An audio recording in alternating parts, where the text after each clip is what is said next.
Okay, Prophecy from 1979. This one is a request from a Twitter friend of mine, and I hope I'm pronouncing his handle right. It's at DevilNew666, aka Level. And it's a good one. It's a horror movie about a mutated bear that rips people to shreds in the woods. I mean, what could be bad? And just look at this poster. It's insanity. Look at all these taglines. She lives. Don't move. Don't breathe. There's nowhere to run. She will find you. I mean, what the fuck? And then down at the bottom it says Prophecy, the monster movie. Just in case you thought it would be about something else, which you probably would, because Prophecy, as a title, sounds less like a monster movie and more like a Christopher Walken movie about an angel coming down from heaven to bring about the end of the world. But this Prophecy is not to be confused with that.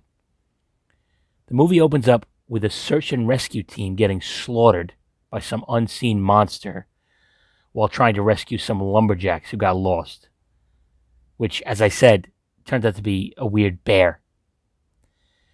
And then we get introduced to Maggie, a cellist who is a cellist for no reason. It has no impact on anything in this movie. And she's concerned about telling her husband that she's pregnant because he doesn't want a baby. And her husband is a very altruistic doctor named Robert, who takes a job from the EPA to evaluate a conflict between lumberjacks and some Native Americans somewhere in the forests of Maine. So he and Maggie fly to Maine and meet up with a paper mill director named Isley, who is played by the doctor from The Thing. You know, the guy who, for some reason, had no pants on in this scene. Fucking wacky. And Isley blames the disappearance of the lumberjacks on the local Native American tribe. They call themselves the Opis, which is short for original people. And their leader is a guy named John Hawkes, a very stoic dude who is adamant about protecting the forest from the loggers.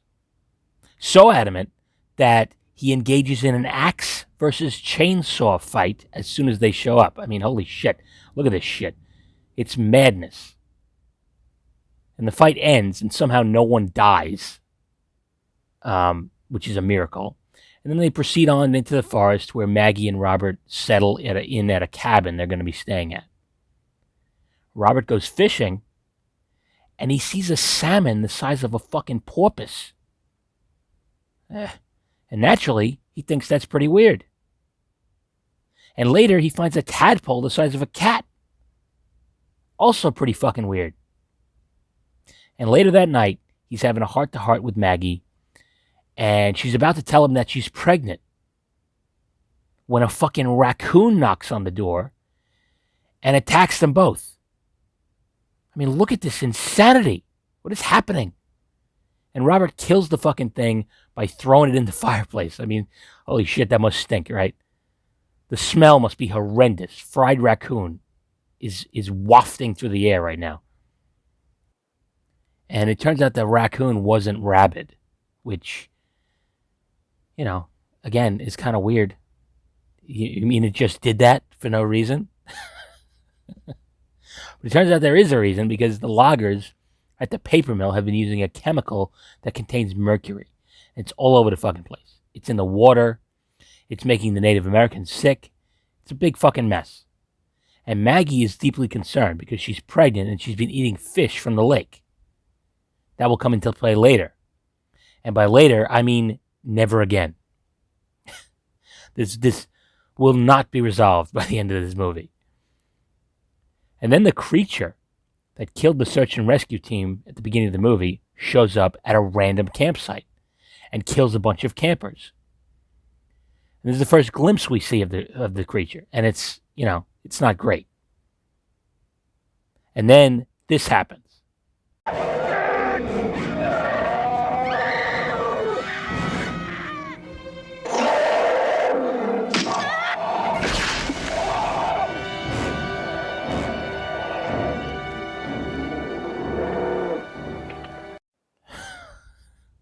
Holy shit. I paused the movie and I laughed at this for a good 10 minutes. I mean, what the fuck? He's hopping away in his fucking little sleeping bag and he gets punched by a mutant bear and then there's feathers everywhere. And this was a kid. This happened to a kid. Which somehow makes it funnier to me. I mean, it's like the monster wandered into a fucking sitcom and killed Family Ties or some shit. It's just fucking insane. And somehow the police and this paper mill fuckhead think the Opies are responsible for killing these campers, which I don't know how that's possible. I mean, the crime scene is a massacre. There's blood and feathers everywhere. And there's claw marks on a tree a good 10 feet above the ground. But let's blame the locals because I guess this dude is pretty racist. Also, I don't know why he's leading the police. He runs a paper mill, for Christ's sake. What the fuck is he doing here? Why is he arresting people? You do your job, pencil neck. Don't tell me how to do mine. Thank you, officer. Anyway. And then they come across a mutated baby bear and they take it. They're going to use it as proof that the paper mill has been dumping mercury into the water, which seems incredibly ill-advised to me, since now the big giant bear is going to be chasing them for the rest of the movie, trying to get its baby back. I mean, why can't they just take the big fucking tadpole they found or one of those salmon sharks they saw? Why does it have to be the offspring of this monstrosity? And naturally, they get attacked by the bear almost immediately, and they hide underground in some tunnels until morning. And when they come out, they decide they need to radio for help. And in trying to do that, the paper mill douchebag gets killed, which is fine. He was a dickhead. And then the rest of them get attacked by the bear. I mean, holy shit, this bear is everywhere. It's almost like there's two of them. And it seems clear that the bear just wants its baby back. But they need to keep it because, like I said, they need proof, which, I don't know, at this point, just send some authorities out to the woods and have them stand anywhere in the forest, and I can almost guarantee you something weird is going to happen. There's your fucking proof right there. Anyway, the baby bear starts biting Maggie, and she runs and swims with it, biting her for a good 5 minutes. It's fucking hilarious. And they make it to the shore, and the bear follows them. And you can see it's very clear that it's just a normal-sized dude in a giant bear costume. The head is bobbing around like a limp dick. And it seems like the bear might have drowned. But no, it leaps out of the water like Jason Voorhees, and they have to barricade themselves in a cabin at this point. And this is basically where the final showdown takes place. John Hawk gets fucked up beyond all recognition. He dies. Tragic. And Robert finally kills the bear by running into it and stabbing it a few times with an arrow. I mean, this thing was shot with bullets and arrows multiple times. But a little pokey poke got him in the end. I don't get it. Just a little anticlimactic to me. And Maggie wakes up in a bed on a plane. Apparently, she's with Robert, and it seems like a happy ending, although that we have no idea what's going to happen with her baby. And then another mutated bear jumps into the frame for one last jump scare. The end. What a wild movie. It's obscure, it's not well known, and it's weird. And it's trying hard to tackle some pretty heavy subjects. And not always succeeding, if I'm being honest. There's a lot of themes and a lot of shit in this movie that not all of it sticks, in my opinion. And Talia Shire is playing Maggie, and she's got to be the most well-known actor in this movie. This is 1979, so she had already done 2 Rocky movies and 2 Godfather movies. I mean, she's a big deal at this point. In fact, this movie opened the same day as Rocky II. They came out the exact same day. in 1979. It's fucking wild. I just, I don't know what she's doing in this movie. I mean, nothing against it. It's a good movie. I enjoy it. But she's been nominated for multiple Oscars at this point. And this is essentially a movie about a giant mutated killer bear. And the practical effects are pretty mediocre. I mean, the creature moves like one of those puffy T-Rex costumes. Like, it's pretty goofy. So why is she in this movie? She's a Coppola.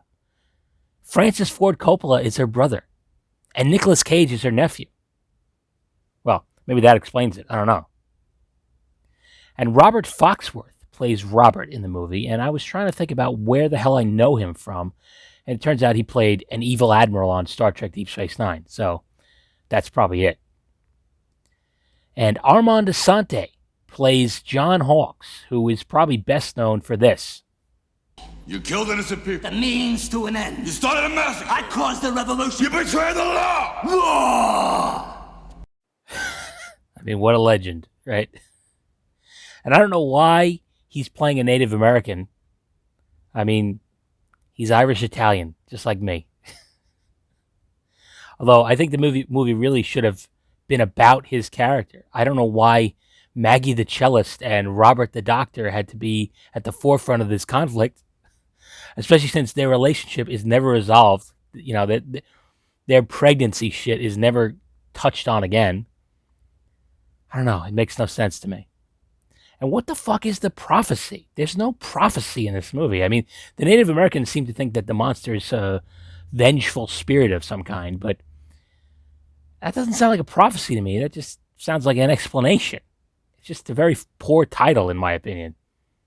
But overall, it's a pretty entertaining movie, and I do recommend it. Other than the actual monster, the movie looks pretty good. It looks like a movie. When people say the cinematography is good, what they really mean is it looks like a fucking movie. And this looks like a fucking movie. But I refuse to use the word cinematography in that context. It's just too goofy. But yeah, anyway, it's a fun movie. I had only seen it once before this, so it was cool to revisit it. And thanks again to Leeville for suggesting it. I appreciate it. I'll put the Twitter link in the description so you could follow him. Also, I'm Eddie Steak on Twitter. I should probably plug my own shit at this point. I've only been doing it for 6 months. Anyway, I'm on Twitter, Eddie Steak. I figure most of my viewers are people from Twitter, so that's why I don't think about it. Anyway, that's basically all I got for now. Just remember, if you find yourself in the woods with a 10-foot-tall mutated bear that looks more like a 6-foot guy in a goofy costume, don't take its mutated baby, because it probably will get you.